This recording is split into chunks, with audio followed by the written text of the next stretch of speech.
আর এবার আসলে বিস্তারিত খবর থেকে অমিত শাহের হুঙ্কার, আর সেই হুঙ্কারের পরেই পথে আসতে বাধ্য হলো রাজ্য সরকার।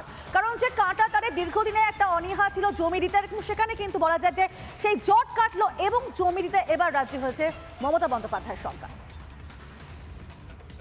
आप जानबूझकर बॉर्डर पर भूमि नहीं देते हो क्योंकि घुसपैठ चलती रहे, आपकी वोट बैंक बढ़ती रहे।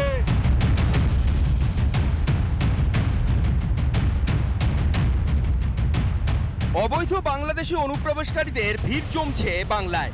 আমাদের পেটের ভাত থেকে রুটি রুজি সবেতেই ভাগ বসাচ্ছে এই অনুপ্রবেশকারীরা। কিন্তু এত কিছুর পরও সীমান্ত এলাকায় কাঁটাতারের জন্য জমি দিতে প্রবল আপত্তি রাজ্যের।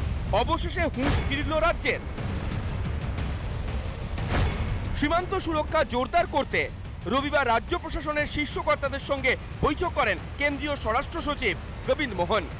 সীমান্তে কাঁটাতার দেওয়া প্রসঙ্গে কেন্দ্র ও রাজ্য আধিকারিকদের সঙ্গে আলোচনা হয়। এরপরই সীমান্ত সুরক্ষায় বিএসএফ এর হাতে 1412 একর জমি হস্তান্তরের ছাড়পত্র দেয় মমতার মন্ত্রিসভা। এর আগে কেন্দ্র যখন বিএসএফ এর এখতিয়ার বৃদ্ধি করতে চেয়েছিল তখন রাজ্য সরকারের আপত্তির শেষ ছিল না। এমনকি বিধানসভায় বিএসএফ এর এখতিয়ার বৃদ্ধির বিরোধিতায় প্রস্তাবও পাশ করিয়ে নেয় রাজ্য সরকার। খেলার নাম বাবাজি, জমি যদি আগে দেওয়া হতো তাহলে নিশ্চিতভাবে দেশের এবং রাজ্যের অভ্যন্তরীণ নিরাপত্তার ক্ষেত্রে সেটা সহায়ক। মুখ্যমন্ত্রী অমিত শাহজি আর মোদিজিকে প্রচন্ড ভয় পান।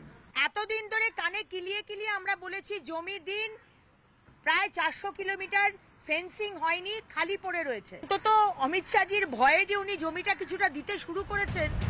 সীমান্তে বিএসএফ চৌকি হলে বন্ধ হবে পাচার, বন্ধ হবে অনুপ্রবেশ। কিন্তু এক্ষেত্রে রাজ্য সরকারের সদিচ্ছা নিয়ে প্রশ্ন তুলেছেন স্থানীয়রা।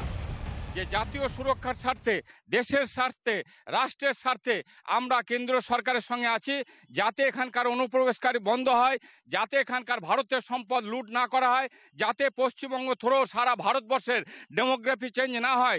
তার জন্য এলাকাবাসী বারবার অনুরোধ করছে যে আমাদের টাকা চলে এসেছে, কিন্তু রাজ্য সরকার কোনো রকম সহযোগিতা করছে না।